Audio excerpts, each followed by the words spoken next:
రవికుమార్, అదేవిధంగా విశ్లేషకులు శేషు, ఇరిగేషన్ నిపుణులు లక్ష్మీనారాయణ గారు, నలుగురు సిద్ధంగా ఉన్నారు. అందరికీ నమస్కారం అండి. రైట్, దిలీప్ ఫస్ట్గా కాంగ్రెస్ పార్టీ నేత దిలీప్ కుమార్ గారు, రైట్, ఈరోజు మీటింగ్లో చాలా స్పష్టంగా మీ ప్రభుత్వం మరోసారి ఏదైతే మీరు భావిస్తూ ఉన్నారో అధికారంలోకి వచ్చినప్పటి నుంచి కూడా అంతకుముందు కూడా కాళేశ్వరంలో అవినీతి జరిగిందని చాలా స్పష్టంగా చెప్తున్న కామెంట్స్. సో గవర్నమెంట్ చేపట్టిన తర్వాత అంటే అధికారంలోకి వచ్చిన తర్వాత కూడా మీరు అదే విషయాన్ని పదే పదే చెప్తున్న పరిస్థితి అయితే ఉంది.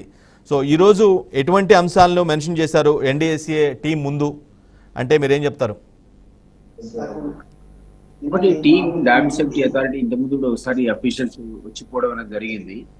సో ఇప్పుడు రెగ్యులర్ గా ఒక కమిటీని కన్స్టిట్యూట్ చేసి ఆ మెంబర్స్ అంతా వచ్చి దీని విచారణకు వచ్చిన సందర్భంలో ప్రభుత్వం దగ్గర ఉన్నటువంటి ఎవరైతే వివరాలు ఉన్నాయో ఆ ప్రాథమిక వివరాలను కూడా వాళ్ళకి అందజేయడం, వాళ్ళకి ఎక్స్ప్లెయిన్ చేయడం జరిగింది. వాళ్ళు already I think they have visited that site and ఇంకో 2 days కూడా అధ్యయనం చేస్తారు. మామూలుగా ఈ కమిటీలకు 3-4 months టైం ఉంటుంది వాళ్ళ రిపోర్ట్స్ ఇవ్వడానికి. బట్ మీరు విన్నారు కదా, మంత్రి గారు రిక్వెస్ట్ కూడా చేస్తారు, తాత్కాలిక నివేదికైనా మాకు ఇవ్వండి మీ చర్యలు తీసుకోవడానికి అనే విషయం అన్నారు. ఎందుకంటే అక్కడ ఏదైనా తాత్కాలిక రిపేర్ల ద్వారా కొంత ఇన్వెస్ట్మెంట్ పెడితే వీటిని మళ్ళీ యూజ్ చేసుకోవడానికి లేదా రిపేర్ చేయడానికి అవకాశం ఆస్కారం ఉందా అనేది కూడా ఎగ్జామిన్ చేస్తుంది ప్రభుత్వం. ఏదో బీఆర్ఎస్ ప్రభుత్వం కట్టింది కాబట్టి వాళ్ళు బ్లేమ్ చేయడానికి దాన్ని అట్లా వదిలేయడం కాదు.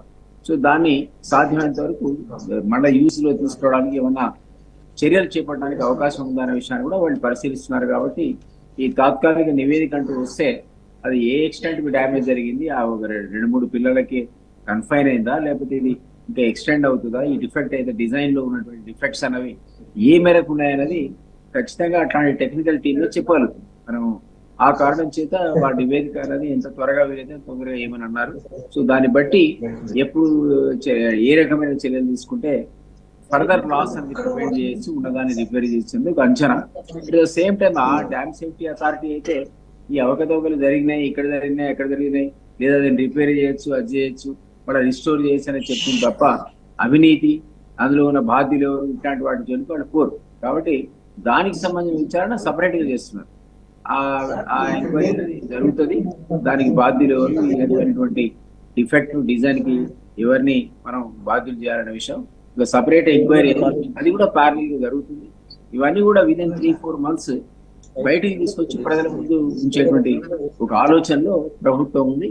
అందులో భాగంగా అన్నట్టు ఈ కమిటీదేమో రిపోర్ట్ వేరు, అదేమో మంత్రి గారు అన్నట్టుగా వారి రిక్వెస్ట్ మీదకు డ్యామ్ సేఫ్టీ అథారిటీ వాళ్ళు వచ్చారు. ఇంకొకటి ఏమో మన కమిటీ అధ్యయనం చేస్తా ఉంది ఇందులో ఉన్నటువంటి అదర్ ఆస్పెక్ట్స్. సో ఇవన్నీ ఒకసారి వచ్చిన తర్వాత ప్రజల ముందుకు చెప్పడమే కాకుండా దానికి అవసరమైనటువంటి చర్యలు కూడా అధికారులు, బాధ్యులు, మంత్రుల లేకపోతే ఇంకెవరన్నా దీంట్లో కాంట్రాక్టర్ల ఇవన్నీ అతి త్వరలో 3-4 months లో సాధ్యమైనంత వరకు కాంప్రహెన్సివ్ రిపోర్ట్ అన్నది తయారు చేసి దాన్ని ప్రజల ముందు కూడా ఉంచుతారు. తగు చర్యలు కూడా చెప్పండి. బీఆర్ఎస్ ప్రభుత్వం ఒక్కటే కుంగిందని చెప్తుంది, బీఆర్ఎస్ నేతలు మాత్రం ఒకటే కుంగిందని చెప్తున్నారు. బట్ కాంగ్రెస్ ప్రభుత్వం మాత్రం 2-3 పిల్లలు కుంగాయనంటే ఇందులో ఏది వాస్తవం అండి అసలు? మనకు తెలుస్తుంది డెఫినెట్లీ 3 చోట్ల లీకేజ్ మాట వాస్తవమే కదా. ఒకటి కుంగటం, ఒక దగ్గర ఇట్లా పగుళ్ళు రావడం, ఇంకో కూడా బుడగలు రావడం అని మనం చూసాం. వాటర్ తీయటానికి ముందు ఆ ఏరియాలో బుడగలు రావడం కూడా చూసాం. అక్కడ కూడా ఆ ప్రాబ్లం ఉంది అనేది క్లియర్ గా మనకు కనిపించింది, మీరే విజువల్స్ చూపించారు. కాబట్టి ఈ అన్నిటి 3 చోట్ల ప్రమాదం ఉన్నదని కొంచెం ఉన్నదని కనపడతా ఉంది. వాటర్ నింపితే ఇవి మొత్తం డ్యామ్ కొట్టుకుపోయే ప్రమాదం ఉందా లేదా అనేది క్వశ్చన్. దాన్ని వాళ్ళే టెక్నికల్ టీమే దాన్ని ఆన్సర్ చేస్తారు తప్ప ఇప్పటికీ మనం దాన్ని అంచనా వేయలేదు.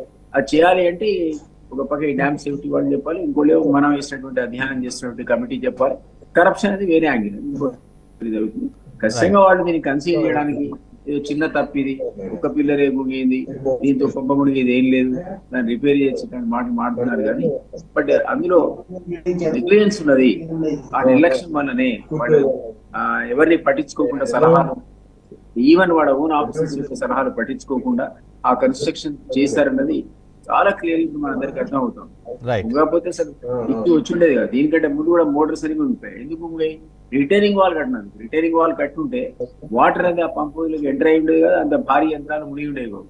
దానికే దాదాపుగా 500 కోట్లు 1000 కోట్లు దాకా ఖర్చు పెట్టి వాటిని మళ్ళీ అన్నింటినీ దాదాపుగా అనుకుంటా ఒకటి తప్ప అన్ని కూడా యూజ్ లో తీసుకోవడం జరిగింది. ఇవన్నీ కూడా నెగ్లిజెన్స్, షీర్ నెగ్లిజెన్స్ వల్ల మెయింటెనెన్స్ ప్రాబ్లం జరిగినటువంటి విషయాలు అది కాంట్రాక్ట్ల మీద నెట్టే ప్రయత్నం చేశారు. కంపెనీలు రిప్లై ఇచ్చాయి, మీరు డబ్బులు ఇచ్చేటప్పుడు మేము రిపేర్లు కూడా చేయవు, ఈ మెయింటెనెన్స్ మా బాధ్యత మాది కాదని స్పష్టంగా తేల్చిన సందర్భం కూడా ఉంది. కాబట్టి పబ్లిక్ మనీ ఎక్స్‌సెక్రటరీ నుంచి డ్రా చేసిన మనీ వేస్ట్ చేశారు.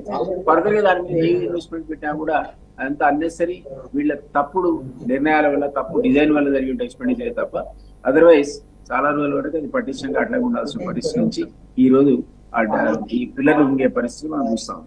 రైట్. పల్లె రవికుమార్ గారు, మేడిగడ్డ విషయానికి వచ్చినట్లయితే, కాళేశ్వరం ప్రాజెక్టు విషయానికి వచ్చినట్లయితే ఖచ్చితంగా అన్ని వేళ్ళు కూడా మీ వైపుగా చూపిస్తున్నా, మీ పార్టీ మీ గత రూలింగ్ వైపు చూపిస్తున్నాయి. ఈరోజు అదే విషయాన్ని కూడా ఎన్డీఎస్ఏ రివ్యూ మీటింగ్లో కూడా ప్రభుత్వం చెప్పడం జరిగింది.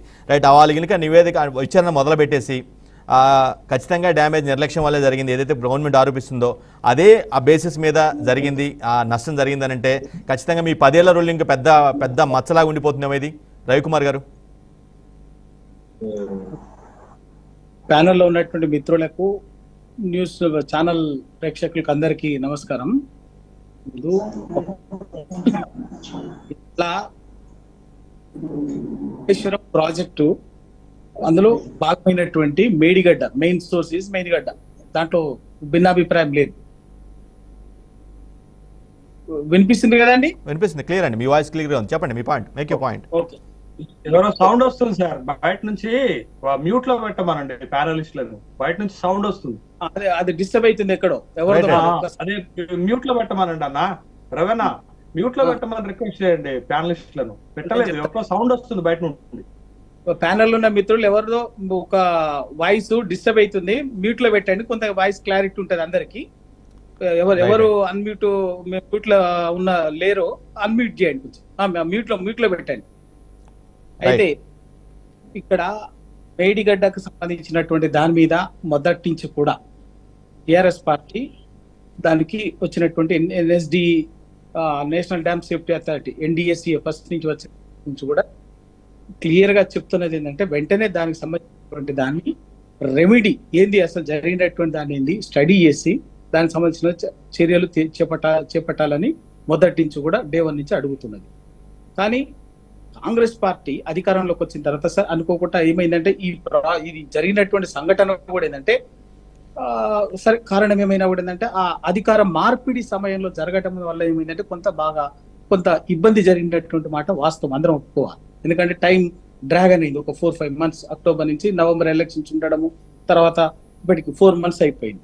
వెంటనే అయితే బీఆర్ఎస్ పార్టీగా దీనికి సంబంధించినటువంటి 2 భాగాలు, ఈ డ్యామ్ ఎక్కడైతే మేడిగడ్డ బరాజ్కు సంబంధించినట్టు పిల్లర్ కుంగినటువంటి ఉందో ఆ పిల్లర్కి సంబంధించినటువంటి దాని ఆ పొరపాటుని సరిదిద్దేందుకు చేపట్టాల్సినటువంటి చర్యలు ఒక భాగము, రెండవది తక్షణమే దానికి సంబంధించినటువంటిది దానిలో అవినీతి దానికి సంబంధించి కూడా ఏ విధంగానైనా విచారణ చేయమని చెప్పేసి కూడా న్యాయ విచారణ లేకపోతే ఇంకేంటి జ్యుడిషియల్ ఎంక్వైరీ ఇంకేది వాట్ ఎవర్ అటు కేంద్ర ప్రభుత్వం కానీ రాష్ట్ర ప్రభుత్వం కానీ ఎటువంటిది తీసుకున్నా కూడా తీసుకొని చేయమని చెప్పేసి చెప్పింది. దాంట్లో బీఆర్ఎస్ ప్రభుత్వం బీఆర్ఎస్ నాయకత్వం కానీ పార్టీ కానీ దానికి ఏమి వెనక్కి పోలే, అడిగిందే. ఈవెన్ అసెంబ్లీలో కూడా డిమాండ్ చేసింది కూడా బీఆర్ఎస్ నాయకత్వమే.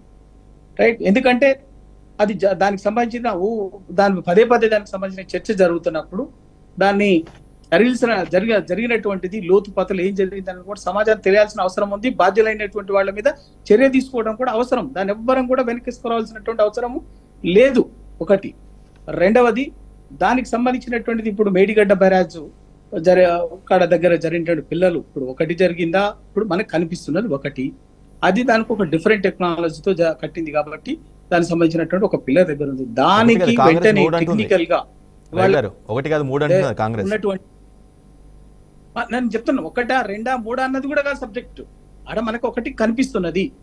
దాన్ని వెంటనే ఒక ఇంజనీరింగ్ ఎక్స్పర్ట్స్ మామూలుగా ఏంటంటే ఇప్పటికీ దానికి సంబంధించినటువంటి ఎక్కడ సమస్యకు రూట్ కాజ్ ఏంటి అన్నది తేల్చాల్సినటువంటి అవసరం ఉంది, చేయాలి. అది పొలిటికల్ గా మీరో నేనో మనం ఎవరో మాట్లాడుకోవడం కాదు, ఒక పొలిటికల్ గా మనం వాదన కోసం సేక్ ఆఫ్ సపోర్టింగ్ ఆర్గ్యుమెంట్ లేకపోతే డిఫర్ కావడం కోసం ఒక సేక్ ఆఫ్ ఆర్గ్యుమెంట్ ఏమైనా మాట్లాడొచ్చు. కానీ అక్కడ నిజంగా సమస్య ఉత్పన్నం కావటానికి ఎక్కడో లోపం జరిగింది కాబట్టి, లోపమా లేకపోతే ఇంకేదన్నా ఏదో ఉంది కాబట్టి వాట్ ఈస్ ది రీజన్ అన్నది ఒక ఇంజనీరింగ్ ఎక్స్పర్ట్ దానికి సంబంధించినటువంటి వల్ల there are so many ways to find out the fix the problem and find out the solution, and then sort out the solution. There is so many ways, so many systems. అది ఒకటి. అయితే ఆ పని చేయకుండా వెంటనే మొదటి నుంచి కూడా కాంగ్రెస్ చేసిన పని ఏంటంటే నిన్నమన్నటి వరకు ఇది మొత్తం కాళేశ్వరము 1,00,000 కోట్లు నీళ్ళలో కలిసిపోయినాయి, 1,00,000 కోట్లు అని గత ప్రభుత్వాన్ని, టిఆర్ఎస్ ని, కేసీఆర్ గారిని అప్రతిష్ట పాలు చేయడం కోసం, బదనం చేయడం కోసమే ఎజెండాగా అదే పదే మాట్లాడుతూ వచ్చింది. అందుకే మొన్న 1వ తారీఖు నాడు కూడా టిఆర్ఎస్ పార్టీ అటు అసెంబ్లీలో మాట్లాడినా, తర్వాత మొన్న 1వ తారీఖు నాడు మేము చెలో మేడిగడ్డ కార్యక్రమం ద్వారా కూడా అసలు ప్రభుత్వము ఇక్కడ జరిగినటువంటి దాన్ని, ఏం జరిగింది, దీనికి సమస్యని పరిష్కారం ఏంది అనేది వెంటనే తక్షణమే దాన్ని ఆ బరాజ్ని సమస్యని మళ్ళీ పునరుద్ధరించి దాని సమస్యకు మూలాన్ని నిర్ధారించి పునరుద్ధరించేటటువంటి పని చేపట్టాలని చెప్పేసి పెద్ద ఎత్తున టిఆర్ఎస్ తరఫున బలంగా వాయిస్ వినిపించడం జరిగింది. దాంతో ఇవాళ సరే ప్రభుత్వం నిర్లక్ష్యం వల్లే అలా జరిగింది అనేది బలంగా వినిపిస్తున్న వాదన. ఇది నిజం కాదంటారా? ఇప్పుడు నిర్లక్ష్యం అని కాదండి. ఇప్పుడు అందుకే నేను అది చెప్పాను. నేను తేల్చాల్సింది కాదు. అది ఒక ఇంజనీరింగ్ సమస్య కాబట్టి, ఒక హై-ఎండ్ టెక్నాలజీతో చేసినటువంటిది కాబట్టి దానికి సంబంధించినటువంటిది ఏం జరిగింది అసలు ఇప్పటి వరకు. అదే ఎన్ఎస్డిఏ ఆ రోజు వచ్చిన రోజు కూడా జస్ట్ 2 గంటలు అక్కడ పరిసరాలు తిరిగి కనీసం ఆ పిల్లర్స్ అప్పుడు ఉన్నటువంటి పరిస్థితుల్లో కూడా మూలాల్లోకి పోకుండానే ఒక నిర్ణయానికి వచ్చింది. అది కూడా వినండి, అది కాదు. అది ప్రాథమిక అంచనాకే కానీ, ప్రాథమిక అంచనాకు సంబంధించిన విషయమే కానీ అసలు ఏం జరిగింది, ఎందుకు సమస్య ఉత్పన్నమైంది అన్నది ఖచ్చితంగా దాన్ని డీప్ రూటెడ్ గా స్టడీ చేస్తేనే దాన్ని అర్థమయ్యేటటువంటి విషయం. ఇప్పటి వరకు ఆ పిల్లలు జియాలజికల్ గా కానీ, జియోఫిజికల్ గా కానీ, మిగతా ఇంకా జియోగ్రఫికల్ గానీ దానికి సంబంధించినటువంటి పూర్తిగా స్టడీని చేయకుండా వెంటనే పాసింగ్ రిమార్క్స్ లాగా వెంటనే కేవలం ఏంటంటే బదనాం చేయడం కోసం, అప్రతిష్ట పాలు చేయడం కోసము చేసినటువంటిది ఇది. రైట్, అయిపోయింది, జరిగింది. ఇప్పటికైనా దాన్ని అటు ఎన్ఎస్డిఏ కానీ, ఎన్డిఎస్ఏ కానీ, నేషనల్ డ్యామ్ సేఫ్ అథారిటీ కానీ, రాష్ట్ర ప్రభుత్వం కానీ, మిగతా దానికి సంబంధించినటువంటి రిలేటెడ్ అథారిటీస్ ఎవరైనా కూడా ఆ సమస్యకు మూలమేందో, ఏ కారణంగా ఇవాళ ఆ సమస్య ఉత్పన్నమైందో కనుక్కోనాల్సిందే, నిర్ధారించాలి. దాన్ని ఎవరు వద్దనట్లేదు. మేము అడుగుతున్నది కూడా దాన్ని నిర్ధారించండి, దాన్ని నిర్ధారించి దానికి సమస్య పరిష్కారం చెప్పండి. కానీ అది పక్కకు పెట్టి మొత్తం ఒక కాళేశ్వరం ప్రాజెక్ట్ అంటేనే మేడిగడ్డ మొత్తంగా మేడి నుంచి మొత్తం ఈ మేడిగడ్డ బ్యారేజ్ లో కింగినటువంటి పిల్లర్లను చూపించి మొత్తం కాళేశ్వరం అనేది మొత్తం అయిపోయింది, ఇంకా దేనికి పనికి రాకుండా పోయింది, 1,00,000 కోట్లు నిరర్ధకంగా నిరూపయంగా మారిందని చెప్పేసి మాట్లాడటం అనేది రాజకీయాలకు పనికొచ్చే విషయమే కానీ వాస్తవాన్ని నిర్ధారించడానికి కాదు. కాబట్టి దాని పర్పస్ పర్టికులర్ గా దానికి ఉన్న పర్పస్ మల్టీపర్పస్ ప్రాజెక్ట్ అది. ఆ మల్టీపర్పస్ ప్రాజెక్ట్ లో వచ్చినటువంటి సమస్యను, ఎందుకంటే వచ్చినటువంటి సమస్యని నిర్ధారించాలి, దానికి సంబంధించినటువంటి సమస్యను పరిష్కరించుకొని ఉన్నది రేపు భవిష్యత్తులో ఆ ప్రాజెక్టును రివైవ్ చేసుకుని దాన్ని పునరుద్ధరణ చేసుకోవడం ద్వారా మళ్ళీ వినియోగం తేవాలన్నది మా అభిప్రాయంగా, మా స్టాండ్. ఇరిగేషన్ నిపుణులు లక్ష్మీనారాయణ గారు ఉన్నారు. లక్ష్మీనారాయణ గారు, ఇలాంటివి మీరు ప్రాజెక్టుల గురించి మీకు బాగా ఐడియా ఉంది, మీరు బాగా స్టడీ చేసి ఉంటారు, రైట్?